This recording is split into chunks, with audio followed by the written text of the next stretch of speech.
अहमदनगरमधल्या कोपर्डीमधल्या अल्पवयीन मुलीवर बलात्कार आणि हत्येला 13 जुलैला 1 वर्ष पूर्ण होत आहे। याच पार्श्वभूमीवर कोपर्डीमध्ये श्रद्धांजली सभेचं आयोजन करण्यात आलं। त्याचबरोबर या पीडितेवरती अंत्यसंस्कार झालेल्या ठिकाणी स्मारक उभारण्याचा निर्णय घेण्यात आलाय। आध्यात्मिक गुरु भय्यूजी महाराज यांच्या सर्वोदय परिवाराच्या वतीनं हे स्मारक उभारलं जाईल। अन्याय आणि अत्याचाराच्या विरोधात क्रांतिकारी संघर्षाचं प्रतीक म्हणून हे स्मारक ओळखलं जाणार आहे।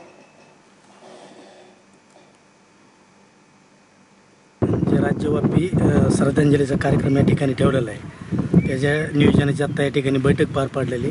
त्याचपाशी श्रद्धाचं या ठिकाणी स्मारक उभारण्याचं कामाचा देखील शुभारंभ या ठिकाणी आता झालेला आहे। हे काम आम्ही आता 6 तारखेपर्यंत 6 ते 8 तारखेपर्यंत जास्तीत जास्त काम या ठिकाणी पूर्ण करणार आहोत। कारण 13 तारखेच्या दृष्टिकोनातून 13 तारखेला या ठिकाणी सकल मराठा समाज राज्यव्यापी या ठिकाणी श्रद्धांजलीचा कार्यक्रम या ठिकाणी पार पडत आहे। त्या दृष्टीने आज या ठिकाणी नियोजन केलेलं आहे।